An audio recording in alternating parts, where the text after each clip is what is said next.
सभी साथियों को राम राम। स्वागत है आप सभी का GK GS by Harish Bhardwaj official YouTube channel के अंदर। एचएसएससी हरियाणा जीके की जो लास्ट 5 ईयर की हमारी सीरीज चल रही है, इस सीरीज में जो है आज हम यहाँ पे 98 पार्ट जो है वो डिस्कस करने वाले हैं। आई होप आप सीक्वेंस वाइज एक एक करके सारे पार्ट्स देख रहे होंगे, और सारे पार्ट्स देखने इसलिए ज़रूरी है, अगर आप हरियाणा जीके में जो है 25 मार्क्स जो है कंप्लीट लेना चाहते हैं 2026 में, तो डेफिनेटली आपको ये जो है पूरी हरियाणा जीके की सीरीज देखनी पड़ेगी, जो कि 142 शिफ्टों तक जो है हमारी जाने वाली है। इस 142 शिफ्टों का क्या मतलब होता है? इस 142 शिफ्टों का मतलब है लगभग जो है 2800 से प्लस 3000 जो है हम यहाँ पर क्वेश्चन जो है करने वाले हैं। ठीक है, आप इसको जो है प्रैक्टिस सेट के तौर पर भी मान सकते हैं, या फिर कोई बच्चा जो पहली बार तैयारी कर रहा है उसके लिए तो ये बेहद इंपॉर्टेंट सीरीज हो जाती है। ठीक है, तो इस सीरीज को अंत तक जरूर देखिएगा, और कोई भी अगर आपका डाउट क्वेरी सजेशन हो तो आप डेफिनेटली कमेंट सेक्शन में कमेंट करके बता सकते हैं मेरे भाई। ठीक है, वीडियो को एंड तक पूरा देखिएगा, और जो कमेंट सेक्शन है वहां पर अपना स्कोर जरूर बताइएगा कि टोटल क्वेश्चनों में से कितने आप यहां पर एग्जैक्ट ठीक कर पा रहे हैं। ठीक है, आज हम यहां पर क्वेश्चन कौन सा क्वेश्चन पेपर डिस्कस करने वाले हैं? आज हम यहां पे जो है एचएसएससी के द्वारा जो है जूनियर सिस्टम इंजीनियर का जो है मेन एग्जाम लिया गया था। ये स्पेशल टेक्निकल पोस्ट होती है जो कि DHBVN, UHBVN और HVPN डिपार्टमेंट के अंदर जो है निकाली जाती है। तो चलिए इसके अंदर देख लेते हैं कैसे क्वेश्चन पूछे गए थे। ठीक है, तो क्वेश्चन नंबर फर्स्ट में बोला गया झज्जर के नवाब के रूप में किसे जाना जाता है? तो आप सभी को पता है, ये देखने के लिए जो है, ये जानने के लिए आपको 1857 के जो स्वतंत्रता संग्राम था ना, स्वतंत्रता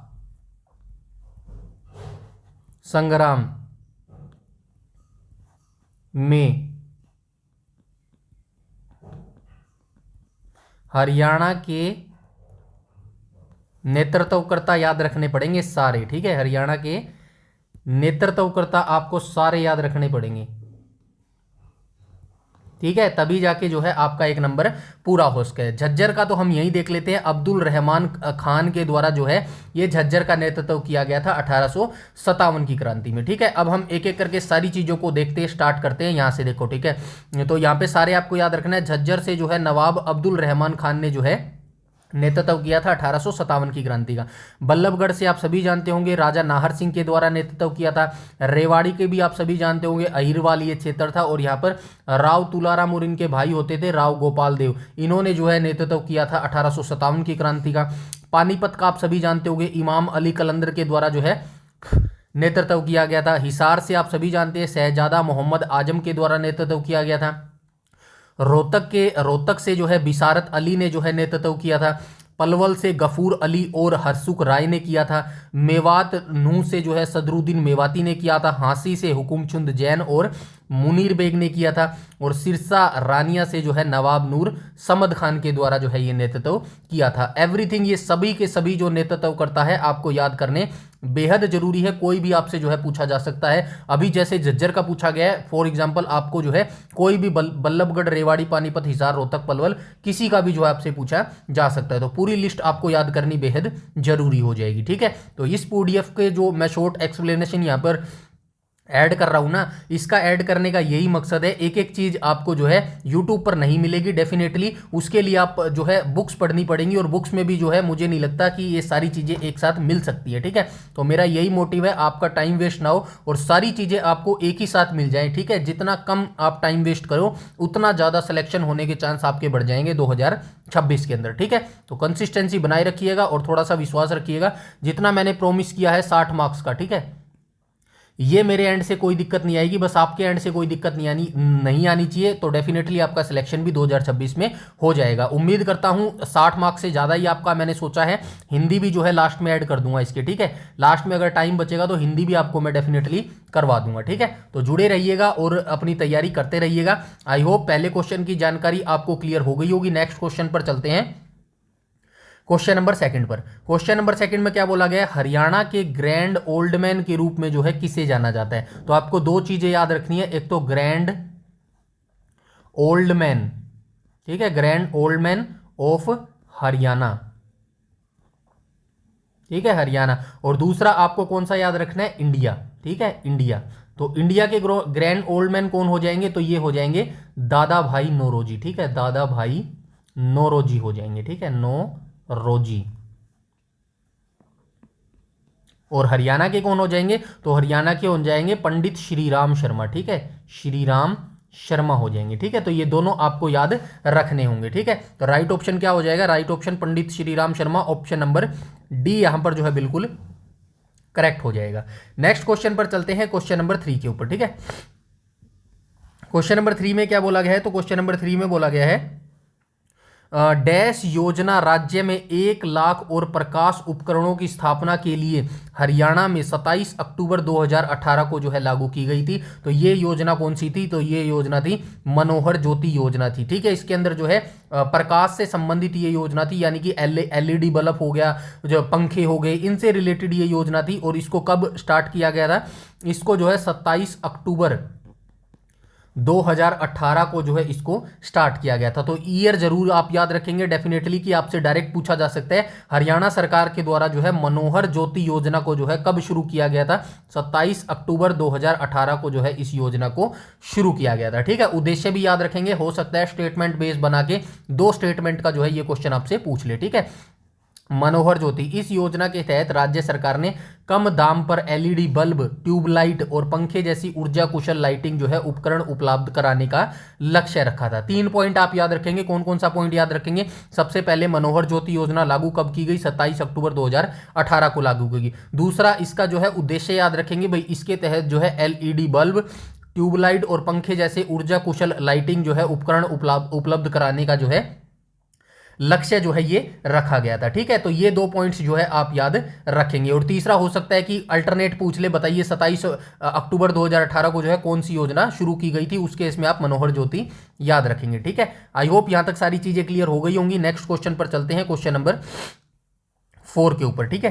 तो क्वेश्चन नंबर 4 में क्या बोला गया, केंद्रीय मंत्रिमंडल ने 1299 करोड़ रुपए की लागत से हरियाणा में डैश में नए एम्स की जो है स्थापना को मंजूरी दी थी। तो ये जो है एम्स की स्थापना की मंजूरी सबसे पहले कहां पर दी गई थी, तो ये मनेठी में दी गई थी भाई, ठीक है। मनेठी में दी गई थी, लेकिन इसके अंदर जो है कुछ समस्या आ गई थी। इस क्वेश्चन को जो है डिटेल से समझेंगे एक्सप्लेनेशन के माध्यम से। देखो सब कुछ आपको याद रखना है, क्यों याद रखना है, हो सकता है आपको किसी और तरीके से क्वेश्चन पूछ ले, वो भी मैं बताने वाला हूं किस तरीके से दोबारा क्वेश्चन पूछा जा सकता है। सबसे पहले आप याद रखेंगे एम्स हरियाणा की स्थापना रेवाड़ी जिले के मनेठी गांव में 1299 करोड़ की लागत से की जानी थी, ठीक है। ये सभी को पता है, ये चीज आई थी 2018 में केंद्रीय मंत्रिमंडल ने ये मंजूरी दी थी। सबसे पहली चीज यही की गई थी जब इसकी शुरुआत की गई थी, ठीक है।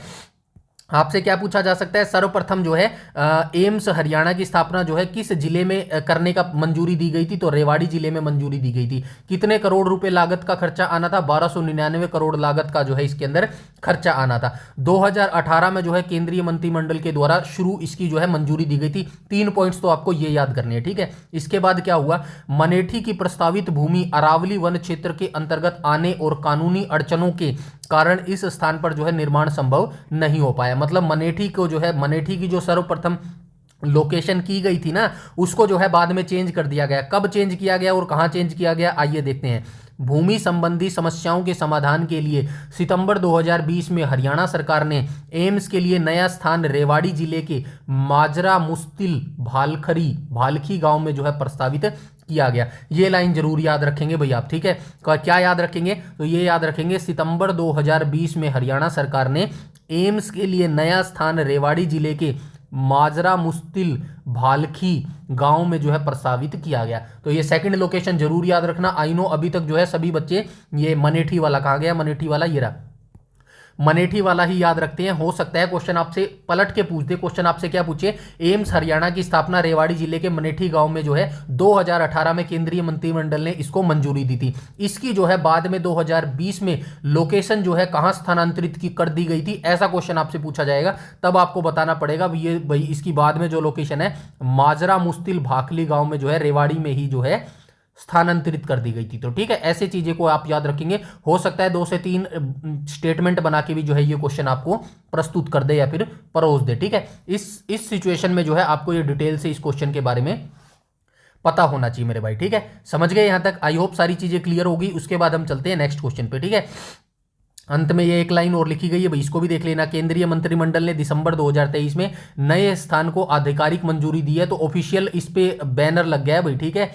ऑफिशियल मंजूरी मिली है इसको। जो ये हमने ऊपर गांव देखा ना रेवाड़ी का, कौन सा, मुस्तिल भालखी गांव जो है, इस पे ऑफिशियल जो है अब मोहर लगी है। अब जो है एम्स यहीं पर बनेगा, याद रखना ये, ठीक है। और रेवाड़ी में ये लोकेशन फरवरी 2024 में जो है प्रधानमंत्री द्वारा माजरा में जो है नए एम्स की आधारशिला रखी गई थी, ठीक है। सारी चीजें ऑफिशियल रखी गई है, कोई चीजों में कोई डाउट करने की आपको जरूरत नहीं है, बिल्कुल ऑथेंटिक चीज यहां पर A to Z जो है एम्स के बारे में मैंने आपको बता दिया है, ठीक है। नेक्स्ट क्वेश्चन पर चलते हैं, क्वेश्चन नंबर 5 पर। क्वेश्चन नंबर 5 में बोला गया हरियाणा में खेल के क्षेत्र में वर्ष 2019 के लिए पद्मश्री पुरस्कार जो है किसे मिला है। तो ये क्वेश्चन काफी पुराना करंट अफेयर है, 2019 का जो है ये करंट अफेयर आपसे पूछा गया है। इतना करंट अफेयर पुराना आपको जो है याद करने की जरूरत नहीं है। वैसे इसका जो राइट ऑप्शन हो जाएगा ऑप्शन नंबर बी यहां पर जो है करेक्ट हो जाएगा। आपको करंट अफेयर कहां का करना है, आपको करंट अफेयर 2023 का करना है, 2024 का करना है, 2025 का करना है और 2026 का करना है, ठीक है। ये आपको करने हैं 4 साल के। और ज्यादा से ज्यादा आपको कौन सा करंट अफेयर पे ध्यान देना है, 2024 के पे देना है, 2025 पे देना है, 2026 पे देना है, ठीक है। 2024 का पूरा कर लेना भाई, ठीक है। कोई भी अगर आप बिल्कुल भी रिस्क नहीं लेना चाहते ना, तो करंट अफेयर 2024 का पूरा कर लेना और 2025 का कर लेना। और 2026 अभी आया नहीं है, जब तक आपका एग्जाम होता है तब तक आपको 2026 के 2-3 महीने जब भी होता है वहां तक आपको 2-2.5 साल का करंट अफेयर आपको करना ही करना पड़ेगा, ठीक है। करंट अफेयर का देखो यार डाटा थोड़ा सा ना बहुत ही मुश्किल टेढ़ी खीर होती है, इसका जो है कंटेंट जो है इकट्ठा करना। वीडियो बनाने में कोई दिक्कत नहीं आती, बस वही है कंटेंट करने में जो है उसमें दिक्कत आती है। बट फिर भी मैं सोच रहा हूं कहीं ना कहीं से जो है इसका कंटेंट लाके जो है आपके सामने धीरे धीरे परोसा जाए, ठीक है। एकदम से जो बर्डन आपके ऊपर भी बढ़ जाएगा, मेरे ऊपर भी बढ़ जाएगा, ठीक है। इसीलिए मैं सोच रहा हूं 2024 से हम शुरू करते हैं। और कैसे शुरू करते हैं, एक एक मंथ वाइज जो है हम करंट अफेयर शुरू करते हैं, ठीक है। नेशनल और हरियाणा दोनों की मैं बात कर रहा हूं, ठीक है। नेशनल प्लस हरियाणा, ठीक है।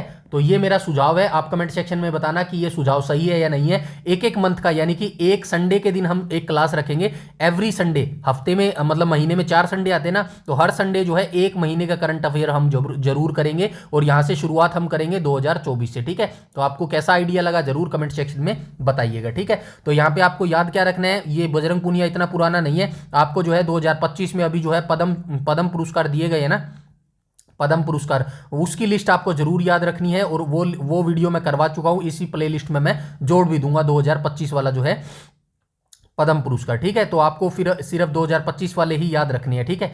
उसके बाद हम चलते हैं, युवराज सिंह कौन सा खेल खेलते हैं, युवराज सिंह जो है क्रिकेट का खेल खेलते हैं भाई, ये याद रखना, पूछा जा सकता है स्टैटिक जीके के अंदर। क्रिकेट का खेल खेलते हैं। बजरंग पूनिया कौन सा खेल खेलते हैं, ये कुश्ती का खेल खेलते हैं, ठीक है। दीपा मलिक कौन सा खेल खेलती है, ये आप मुझे कमेंट सेक्शन में बताएंगे। साक्षी मलिक कौन सा खेल खेलती है, ये रोहतक से बिलोंग करती है, रोहतक के मोखरा गांव से, और ये भी कुश्ती का खेल खेलती है, ठीक है। आई होप यहां तक सारी चीजें क्लियर हो गई होंगी मेरे भाई, ठीक है।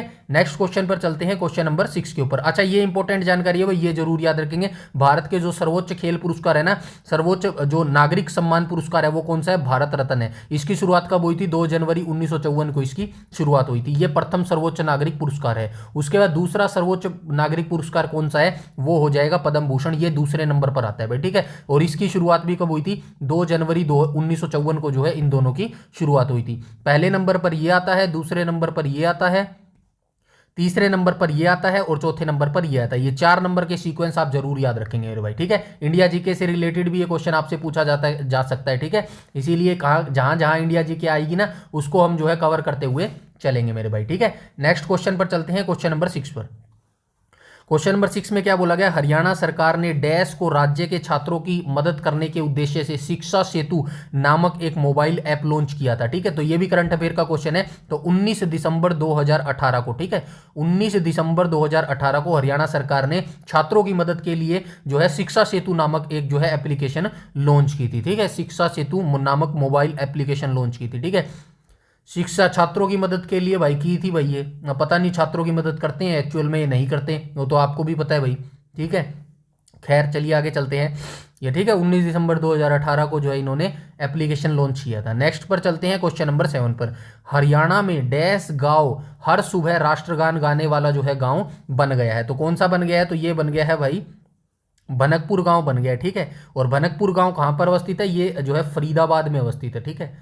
फरीदाबाद में जो है ये गांव अवस्थित है। अब यहाँ पे देखो क्या लिखा है, हरियाणा में भनकपुर गांव हर सुबह राष्ट्रगान गाने वाला जो है पहला गांव बन गया है। यह पहल फरीदाबाद जिले के भनकपुर गांव में 15 अगस्त 2017 को शुरू की गई थी, जहां गांव के चौक पर ग्रामीण हर सुबह जो है इकट्ठा होकर राष्ट्रगान गाते हैं। ये डेट जरूर याद रखना, हो सकता है डेट पूछी जा सके आपको। भाई क्या है कि हरियाणा में जो है सर्वप्रथम हरियाणा का कौन सा जिला ऐसा है जिसमें जो है राष्ट्रगान गाने वाला पहला गांव बन गया था, बताइए इसकी शुरुआत कब हुई थी। तो आपको डेट याद रखनी है, कब शुरुआत हुई थी, 15 अगस्त 2017 को जो है इसकी शुरुआत हुई थी मेरे भाई। ठीक है, चलते हैं नेक्स्ट क्वेश्चन पे, क्वेश्चन नंबर 8 पर चलते हैं। ठीक है, क्वेश्चन नंबर 8 में क्या बोला गया है, तो क्वेश्चन नंबर 8 में बोला गया है संत गरीबदास हरियाणा के किस जिले से संबंधित थे। तो संत गरीबदास जो है आप सभी जानते हैं, इनका जन्म कहां पर हुआ था, झज्जर जिले में जो है इनका जन्म हुआ था। ठीक है, छुड़ानी धाम है ना जो झज्जर में छुड़ानी धाम, वो इन्हीं के नाम से जो है जाना जाता है। अब इनके बारे में डिटेल से जान लेते हैं। इन्होंने जो है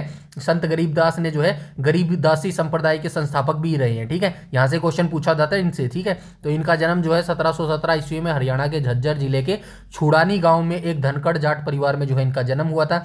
गरीबदासी पंथ के संस्थापक ये माने जाते हैं, गरीबदासी संप्रदाय के संस्थापक थे, जिसका हरियाणा और पंजाब में आज भी जो है महत्वपूर्ण प्रभाव है। ठीक है, साहित्यिक योगदान की बात करें तो इन्होंने लगभग 24,000 शब्दों की पवित्र पुस्तक गरीबदासी ग्रंथ की रचना की थी। यह ग्रंथ हरियाणवी, पंजाबी और हिंदी भाषाओं में भक्ति साहित्य का जो है एक महत्वपूर्ण हिस्सा है। ठीक है, तो ये तीनों लैंग्वेज याद रखेंगे भाई। क्या आपका ऑप्शन में दे दे, बताइए जो है गरीबदास के द्वारा जो उनके द्वारा 24,000 शब्दों की पवित्र पुस्तक लिखी गई है गरीबदासी ग्रंथ, ये किस किस भाषा में जो है लिखी गई है।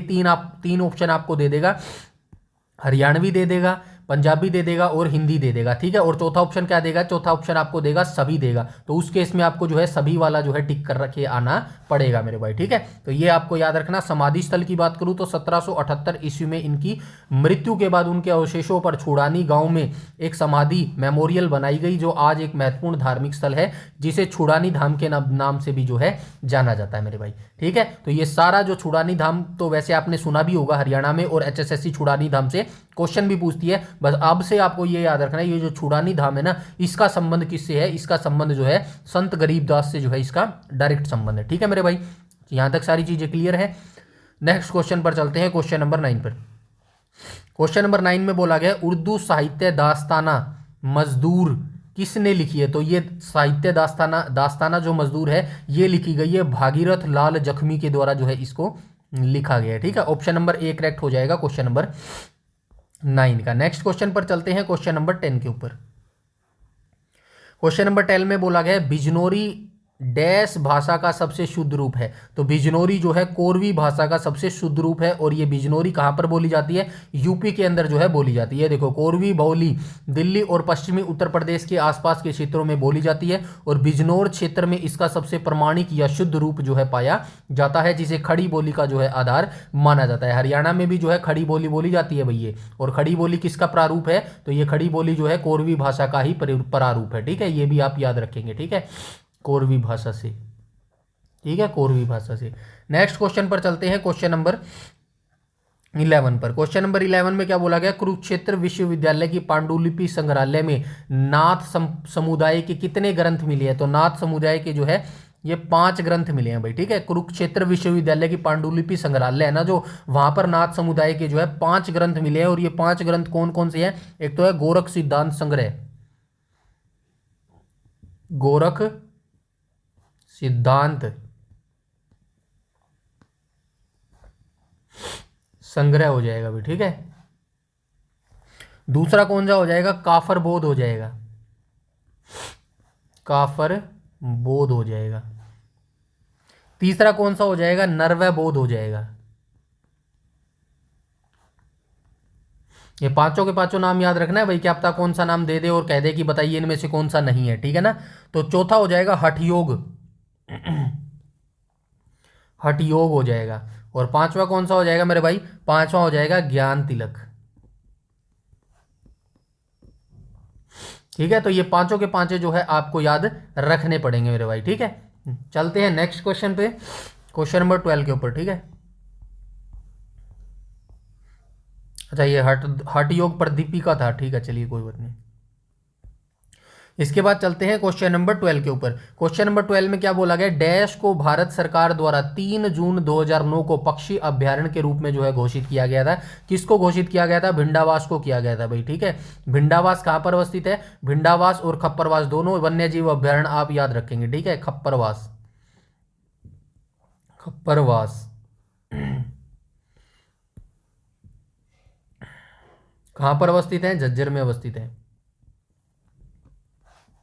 ठीक है। और ये जो भिंडावास है इसको 2021 में जो है आदर भूमि का दर्जा भी दिया गया है भाई, ठीक है, इसको और सुल्तानपुर को, ठीक है।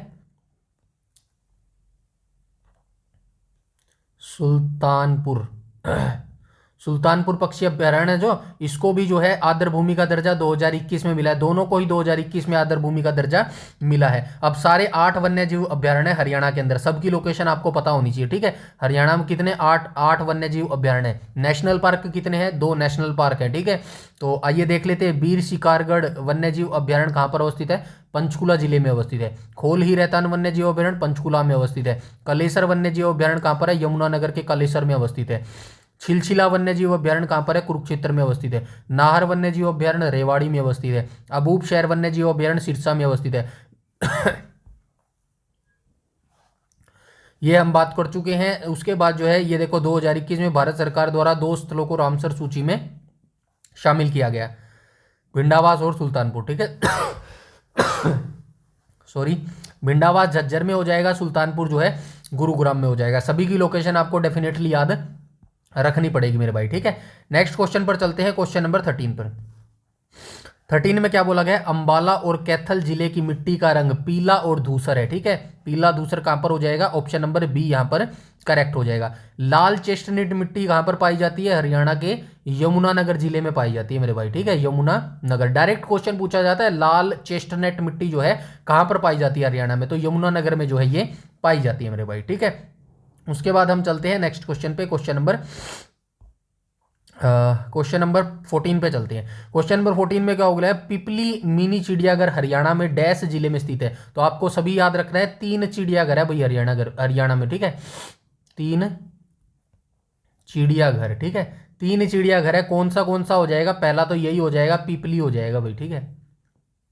पिपली हो जाएगा, कहां पर अवस्थित है, पिपली पूछा है ना, पिपली, हाँ कुरुक्षेत्र में हो जाएगा ये भाई, ठीक है, कुरुक्षेत्र में हो जाएगा। दूसरा कहां पर हो जाएगा, दूसरा भिवानी में हो जाएगा, भिवानी मिनी चिड़ियाघर इसको बोला जाता है। नेक्स्ट क्वेश्चन, तीसरा कौन सा हो जाएगा, तीसरा आपका रोहतक हो जाएगा मेरे भाई, ठीक है। तो ये ऑप्शन नंबर बी यहां पर जो है बिल्कुल करेक्ट हो जाएगा, ठीक है। तो ये देख ला, पिपली मीना चिड़ियाघर कुरुक्षेत्र में है, भिवानी मिनी चिड़ियाघर भिवानी में है, रोहतक चिड़ियाघर जो है रोहतक जू भी इसको जो है बोला जाता है, ठीक है।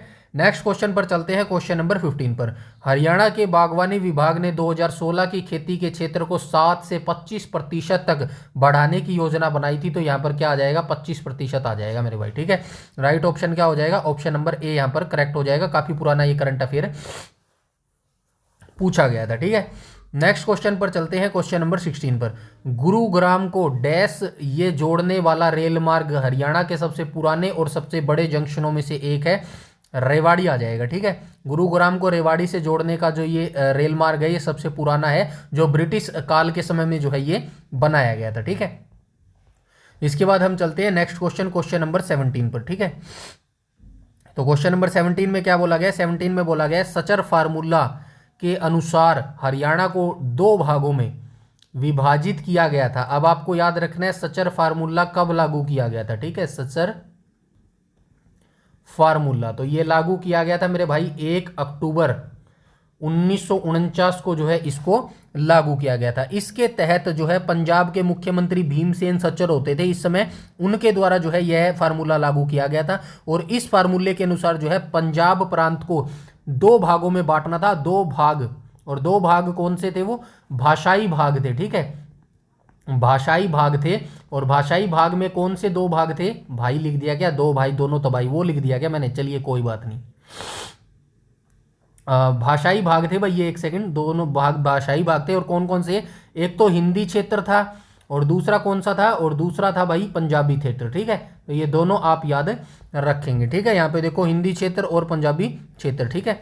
इसके बाद हम चलते हैं नेक्स्ट क्वेश्चन पे, क्वेश्चन नंबर 18 पर।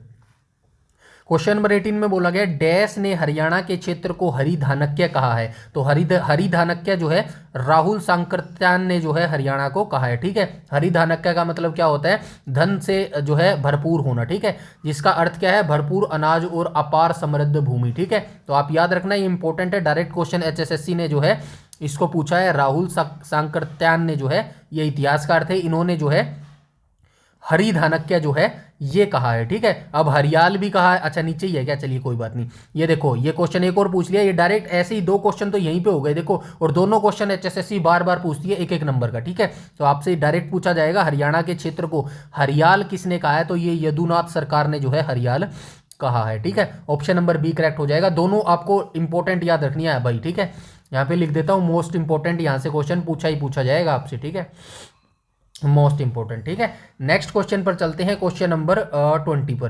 क्वेश्चन नंबर 20 में क्या बोला गया, हरियाणा की महिलाएं कंगन किस अंग में पहनती है। तो कंगन तो जाहिर सी बात है हाथ में पहनते हैं, तो हाथ कहाँ पर होती है, कलाई में होती है। ठीक है, ऑप्शन नंबर ए यहाँ पर जो है करेक्ट हो जाएगा। यहाँ पर कंगन पहना जाता है भाई, कंगन कंगन ना कर यार, वो गाना सुना है ना, तो ऐसे ही याद रख लेना, कंगन जो है कलाई में पहना जाता है। अब कान में महिलाएं कौन सा आभूषण पहनती है, तो कर्णफूल पहनती है। ठीक है, कर्णफूल, क्या पता आपसे पूछ ले भाई बताइए कर्णफूल नाम का आभूषण जो है महिलाएं कहाँ पर पहनती है, तो ये कान में पहनती है। ठीक है, अब फॉर एग्जाम्पल आपसे पूछते भाई, आपसे पूछ ले जो हार होता है ना, हार, ये हार जीत वाला हार नहीं है, एक हार गले में भी पहनती है महिलाएं। ठीक है, वो कहते हैं ना कि मेरा 9 लखे का हार है, तो वो गर्दन गर्दन तो नहीं आएगा यहाँ पे, जो है गले में पहना जाता है। ठीक है, तो ये आप याद रखना, गर्दन गले का एक ही थोड़ा सा याद रख लेना। ठीक है, उसके बाद नाक में क्या पहना जाता है भाई, नाक में नथ पहनी जाती है। ठीक है, महिलाओं के द्वारा जो नाथ होती है ना, या फिर नथ बोलते हैं इसको, नाथ या नथ जो भी बोलते हैं, इसको जो है नाक के अंदर पहना जाता है। ठीक है, तो ये चारों आभूषणों के बारे में आपको याद रखना है, महिलाओं के द्वारा कहाँ कहाँ जो है इनको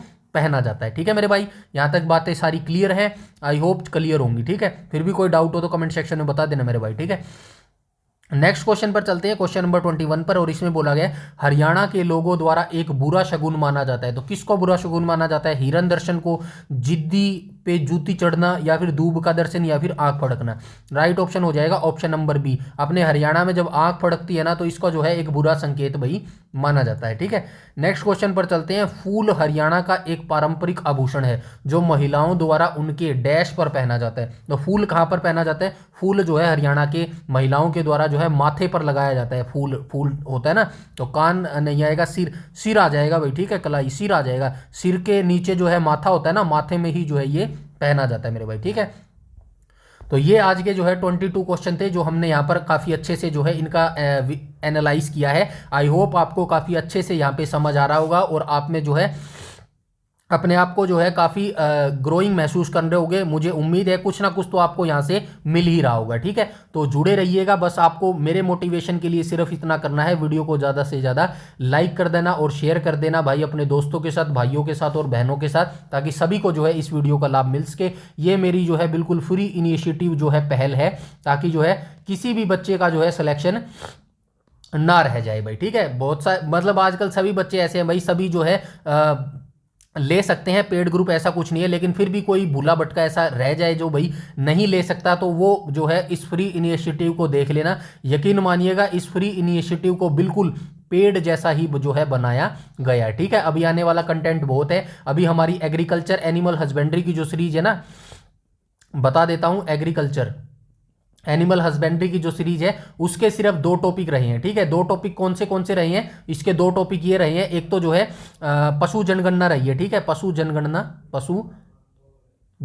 ठीक है, अब ये पशु जनगणना किसकी रही है, एक तो भारत की रही है। ठीक है, और एक रही है पशु जनगणना हरियाणा की रही है। ठीक है, तो ये दोनों टॉपिक जो है इस सैटरडे और संडे को आ जाएंगे, और इसी सैटरडे संडे को जो है हमारी ये एग्रीकल्चर एनिमल हस्बेंड्री वाली सीरीज चल जाएगी। ठीक है, बिल्कुल जीरो से करवाया है, बिल्कुल बेसिक से करवाया है, एवरीथिंग जो है 25 से 26 जो है इसके अंदर आपको वीडियो मिल जाएंगे। और यकीन मानिएगा एवरीथिंग कंप्लीट जो एग्रीकल्चर का सब्जेक्ट है ना, वो यूट्यूब पे किसी ने नहीं करवा रखा HSSC के लिए भाई। मैंने देखा है, मुझे तो नहीं मिला, आपको मिल गया हो तो मुझे भी सेंड कर देना मेरे भाई। ठीक है, इसीलिए आपका एक भी नंबर ना कटे, 5 से 7 नंबर का एग्रीकल्चर पूछा जाता है, तो आपको ये सारे नंबर लेने के लिए ये सारी वीडियोस मल्टीपल्स टाइम जो है मेरे भाई देखनी पड़ेगी, ठीक है। और आपका कोई भी डाउट है, और इसके बाद जो है हम कंप्यूटर या फिर साइंस देखते हैं क्या शुरू करेंगे, एक वीडियो रखूंगा मैं, उसमें आपसे ही पूछूंगा, और जो है कम्युनिटी पोस्ट में क्वेश्चन पुट कर दूंगा, जिसके ज़्यादा कमेंट आएंगे वही सब्जेक्ट हम जो है शुरू कर देंगे मेरे भाई, ठीक है। तो बने रहिएगा, जुड़े रहिएगा, और मेरे मोटिवेशन के बस जो है वीडियो को लाइक शेयर कर देना, और चैनल पर पहली बार विजिट करो तो चैनल को सब्सक्राइब कर लेना। तभी सब्सक्राइब करना जब आपको जो है वीडियो अच्छी लगे और आपको लगे कि इन फ्यूचर में आपका जो है बेनिफिट यहाँ से हो सकता है, ठीक है। तो ही सब्सक्राइब करना, और टेलीग्राम चैनल को ज्वाइन कर लेना, क्योंकि सारी पीडीएफ जो है वो टेलीग्राम पर ही प्रोवाइड करवाई जाती है, ठीक है। इसी वीडियो के डिस्क्रिप्शन में टेलीग्राम चैनल का लिंक भी आपको मिल जाएगा। तो इस वीडियो में इतना ही, तब तक के लिए धन्यवाद।